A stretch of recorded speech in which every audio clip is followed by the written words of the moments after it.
Se alarga el aislamiento obligatorio preventivo hasta el 11 de mayo, pero también a partir del 27 de abril se abren las puertas para que dos importantes gremios de la economía de nuestro país entren a operar bajo una serie de condiciones y restricciones y estrictos protocolos. ¿Qué va a pasar? ¿Cuál es esa nueva realidad a la que nos vamos a enfrentar a partir de la próxima semana? Para tratar de resolver todas estas inquietudes y dudas que hay en este momento entre la ciudadanía, establecemos contacto con Marta Lucía Ramírez, quien es la vicepresidenta de la República, y nos complace mucho saludar a esta hora de la mañana. Vicepresidenta, ¿qué tal? Muy buenos días. Muy buenos días, Juan Diego. Buenos días a toda su audiencia. Gracias, vicepresidenta. Empecemos para hablar de lo siguiente. 22 millones de personas ocupadas, de empleo formal cerca de 11 millones, en el empleo informal 11 millones. ¿Cómo se va a dar gradualmente la entrada a trabajar de todas esas personas, de esos dos sectores? Juan Diego, nos toca primero como realmente darle en este momento una señal clarísima a los colombianos. Acá hay que poner todos, mucho de nuestra parte, orden, tenemos que poner de por decente que solamente aquellas empresas que estén con facilidad de controlar las autoridades, tanto el gobierno nacional como los alcaldes, son las empresas que van a poder arrancar. No importa si es una empresa chiquitica, de 3 trabajadores, lo importante es que tenga su registro de cámara, que tenga un domicilio social, que se sepa dónde está ubicada la empresa para que indistintamente se puedan estar haciendo visitas para verificar el cumplimiento de protocolos de cuidado para los trabajadores, porque se trata, usted decía muy bien, aquí hay 22 millones de personas ocupadas, pero las industrias en Colombia, las manufacturas ocupan cerca de 2,5 millones de personas. La actividad relacionada con la agricultura, con la porcicultura, la ganadería, toda la producción rural, la proteína animal son 3,5 millones de empleos. Entre los dos son 6 millones de empleos que necesitamos cuidar, porque en este momento es muy importante aplanar esa curva del virus, pero también aplanar la curva del desempleo, porque 6 millones de hogares con el riesgo de perder su empleo es realmente una tragedia social que tenemos que evitar, y se puede evitar exigiendo a las empresas cumplir los protocolos definidos por el gobierno, verificando, visitando, controlando que durante todo el tiempo las empresas estén cumpliendo esos protocolos y así podamos cuidar la salud de sus trabajadores y la salud de la economía de esas familias. Sí, vicepresidenta, sobre usted recae buena parte de la responsabilidad de esta reactivación económica, según se lo ha expresado el mismo presidente de la República. Quisiéramos saber, en el tema de la construcción, cuando uno habla de este sector que retorna a las labores, a las actividades, ¿se refiere exactamente a qué tipo de trabajadores y de qué forma van a entrar a trabajar? Mire, por ejemplo, en el sector de la infraestructura, en el sector también de las obras y la construcción de actividades comerciales, por supuesto de vivienda, etcétera, tenemos que cuidar a los trabajadores, hay que lograr que se haga la toma de la temperatura. En algunos casos se va a exigir que tengan no solamente el tapabocas, sino que se les brinden por parte de las empresas unas caretas que protejan la cara. Por ejemplo, personas que están expuestas a materiales que pueden fácilmente irritar la cara, pues hace que la gente se rasque, se coja, se moleste. Eso es muy peligroso porque es que este virus entra por las mucosas. Por esa razón, en algunas de las actividades se van a exigir estas caretas adicionales al tapabocas, y dependiendo de si las empresas le han dado la dotación ya a todos sus trabajadores, dependiendo de si se establecen, por ejemplo, lavamanos adicionales. Hay empresas donde usted tiene 1,000 personas en una sola bodega sentadas en una máquina, pues vamos a exigir que tengan en esas empresas una gran cantidad de lavamanos para que los trabajadores se laven las manos cada 2 horas, y pero, si se cumple por parte de la empresa esos protocolos, pueden arrancar a trabajar. No es que todo el mundo va a salir el lunes automáticamente, la empresa tiene antes que cumplir con estos requisitos. Cuando hablamos de la construcción, hablemos de casos muy puntuales.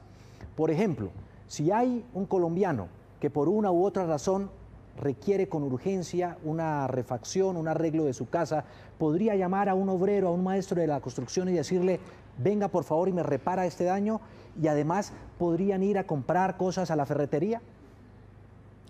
Pues mire, lo primero es que las ferreterías no se pueden abrir todavía, no está abierto el comercio, eso es lo primero. Lo segundo es que en principio se está autorizando el regreso al trabajo por parte de las empresas que están en el sector de manufacturas, de agricultura, de agroindustria, y siempre y cuando se pueda verificar que en esas empresas se cumplen estos protocolos.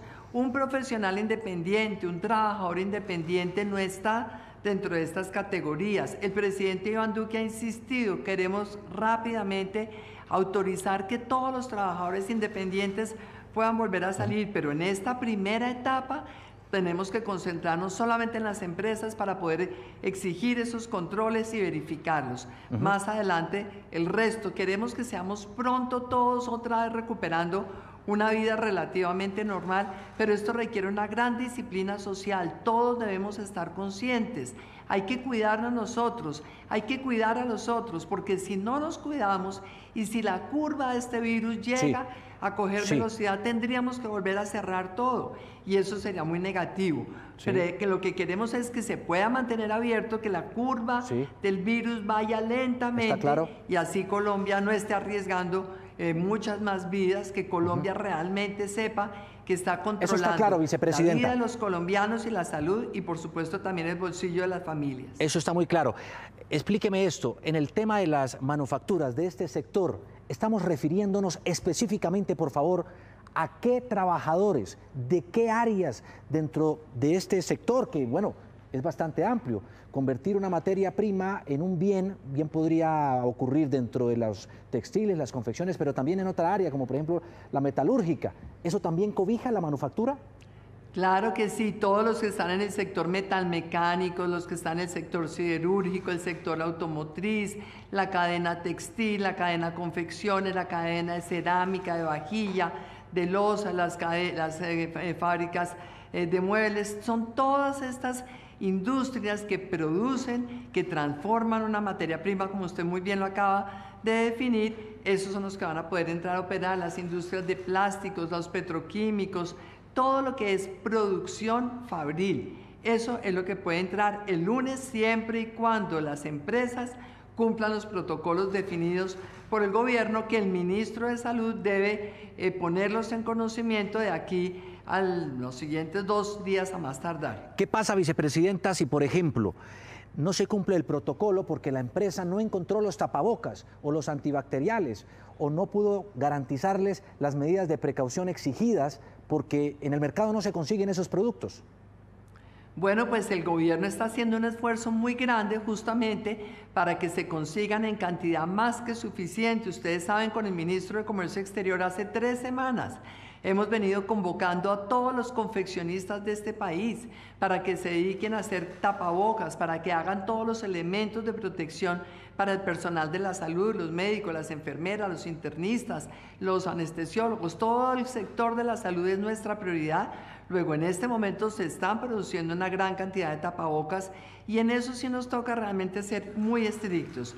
Quien tenga todos los requisitos puede entrar a operar. El que todavía no los tenga se tendrá que demorar 1 día, 2 días, 1 semana, ojalá muy poco. Pero este es un mercado que se está todos los días preparando mejor para que no nos falte nada en materia de tapabocas, porque sabemos que vamos a tener que utilizarlos por mucho tiempo, 1 año y medio, no sabemos cuánto. ¿Por qué? Porque este es un virus para el cual todavía no hay una vacuna. Hasta tanto no se descubra una vacuna y no esté en el mercado, vamos a tener que habituarnos a utilizar tapabocas y Colombia va a estar produciendo más que suficientes los que se requieren. Ligado a esto, advierten ustedes, hay que seguir adelante con el teletrabajo. ¿Plantean aquí, vicepresidenta, alguna estrategia específica? Muy importante esa pregunta, muchas gracias, porque por ejemplo en el caso de las industrias manufactureras, hemos dicho claramente, las actividades administrativas de una fábrica de metalmecánica, una fábrica de confecciones, las actividades administrativas, es decir, la contabilidad, las finanzas, el manejo de recursos humanos, todas esas actividades administrativas hay que hacerlas por teletrabajo. No quiere decir entonces que si una industria tiene 700 operarios y 300 en la parte administrativa salgan los 1000 el lunes a trabajar. No, solamente podrán salir los 700 siempre y cuando esa industria haya hecho los cambios del caso, y los 300 que hacen trabajo administrativo tendrán que trabajar desde sus hogares en teletrabajo. Pero los protocolos son importantes, por ejemplo, porque esto le va a hacer cambios en la parte locativa de muchas de las industrias. Vamos a decir que los puestos de trabajo pueden estar a 2 metros el uno del otro. En la actualidad están seguramente a 60, 70 centímetros. Esto implica que tiene que haber un mayor espacio. Esas industrias tienen que adaptarse en el curso de los próximos días para que puedan entrar a funcionar tan pronto como estén listas. No todo el mundo va a poder arrancar el 27 por esa razón. La oí hablar a usted de una especie de nueva normalidad. ¿Implica eso, como ya lo hemos explicado y analizado en muchos casos, hablar también de un nuevo modelo económico? Yo la verdad creo que todo esto que está pasando en el mundo entero nos pone de presente que el modelo económico no ha sido suficiente para incluir a todos los ciudadanos del mundo. No ha sido suficiente. Tenemos millones de personas viviendo en la informalidad, en condiciones muy precarias, en Colombia, sin ir muy lejos, y en el mundo entero. Esto nos muestra que sí necesitamos un modelo capitalista de inversión productiva, de inversión privada, pero un modelo capitalista que esté mucho más consciente de lo social. La precariedad de tantos ciudadanos es algo que no podemos de ninguna manera aplaudir. Eso lo tenemos que corregir. Luego yo creo que aquí esta pandemia está poniendo a la humanidad entera consciente de los cambios que hay que hacer para que todos tengamos bienestar, para que todos podamos tener mejores condiciones de vida. De tal manera que yo creo que va a haber muchísimos cambios, y por eso hablo de una nueva normalidad. Desde el hecho de acostumbrarnos ahora que ya no saludamos de la mano, ni con un abrazo, ni con un beso, las expresiones de afecto serán distintas, quién sabe si para siempre, o por lo menos por un tiempo largo, mientras que no haya una vacuna comprobada que se esté comercializando. Y la manera en que interactuamos en las empresas, en los negocios, todo eso va a cambiar. A eso me refiero al hablar de una nueva normalidad. Yo creo que el mundo ya no va a volver a ser lo que era antes del mes de noviembre, cuando apareció este virus en la China. ¿Cómo entender, bajo esa óptica de la nueva normalidad y de cambios, que hable el ministro de Hacienda de una nueva reforma tributaria, más impuestos en medio de esta crisis? A ver, el presidente ha dicho que por ahora no se está hablando de una reforma tributaria. ¿Qué sucede? Es que todavía nosotros no sabemos exactamente cuánto le va a costar esto a Colombia.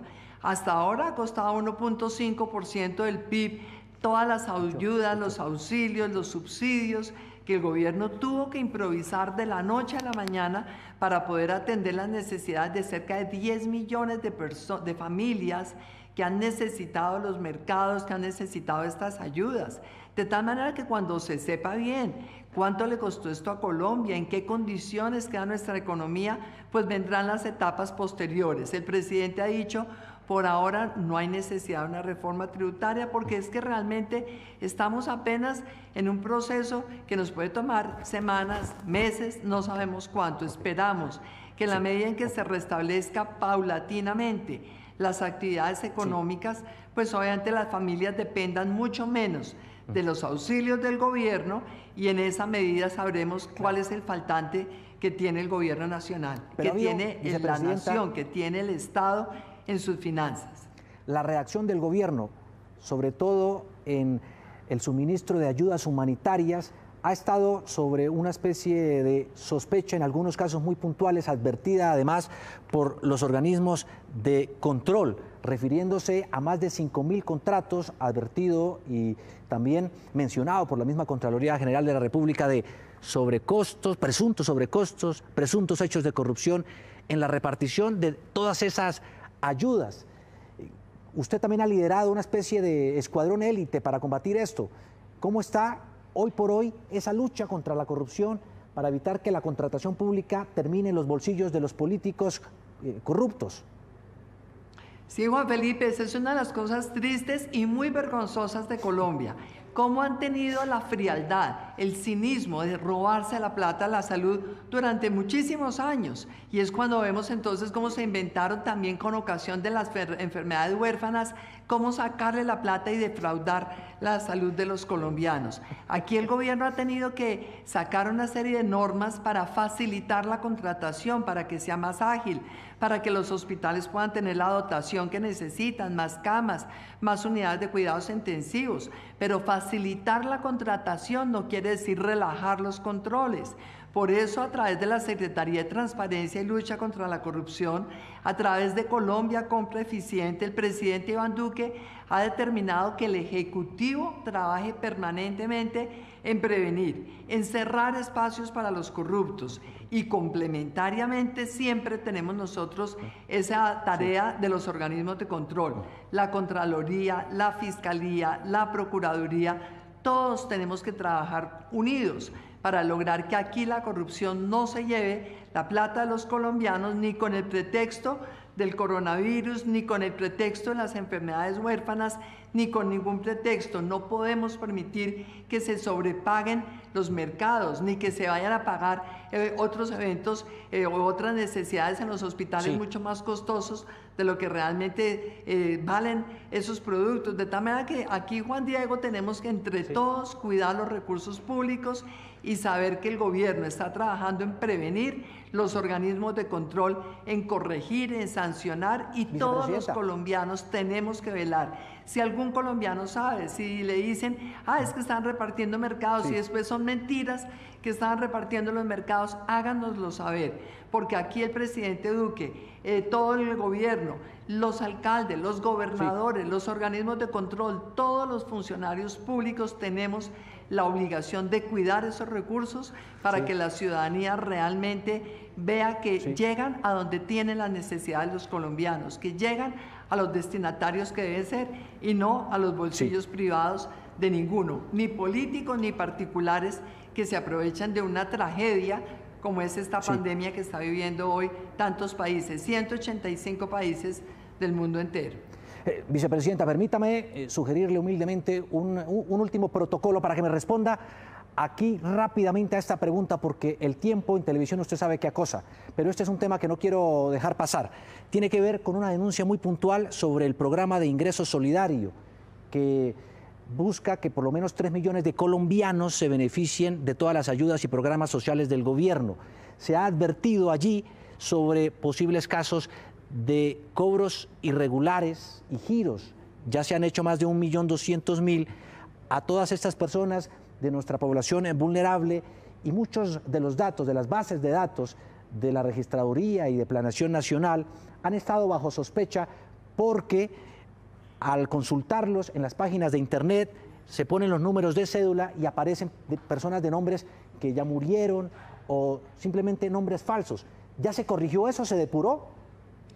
Sí, Juan Diego, eso se está corrigiendo todos los días, porque sucede que, por ejemplo, Familias en Acción, que es un programa social tan importante, pues ese es un programa que lleva ya prácticamente 20 años, es un programa que ha crecido muchísimo y llevaba pues 20 años armándose en las bases de datos, los controles. En cambio, Ingreso Solidario se montó en 15 días. En 15 días para 3 millones de personas, entonces se tomaron todas las bases de datos que no estaban en Familias en Acción, ni en Jóvenes en Acción, ni en adultos mayores. Pero ¿qué sucede? Que después, cuando se verifican con la Registraduría y se encuentra lo que usted está señalando, pues inmediatamente se han anulado todas esas cédulas y esas personas no han recibido ningún ingreso. Lo importante es a quién se le gira la plata, y los controles que se han puesto en principio deben impedir que cualquier persona que no tenga derecho a ese auxilio lo vaya a recibir. Hasta ahora el doctor Luis Alberto Rodríguez, director de Planeación, dice que se siente 100% seguro que no se ha girado ni un solo peso a personas que no necesitan recibir esa ayuda. Esperemos que así sea. Es la vicepresidenta de la República, Marta Lucía Ramírez, a esta hora de la mañana, aquí en nuestra primera emisión de Noticias Caracol. Vicepresidenta, gracias por estar con nosotros a esta hora de la mañana. A ustedes muchas gracias. Feliz día. Gracias, muchas gracias, Juan Felipe. Un saludo a toda su audiencia. Gracias. Juan, Gracias. Cambié. Juan Diego, qué pena. Sí, gracias por lo de Juan Felipe. No, yo entiendo. Tengo no se Juan preocupe. Felipe Alvira, entonces qué pena, qué pena. Gracias, Juan Diego. Feliz día. Vicepresidenta, no se preocupe, ni más faltaba. Un feliz día para usted a esta hora de la mañana, 8:10 minutos.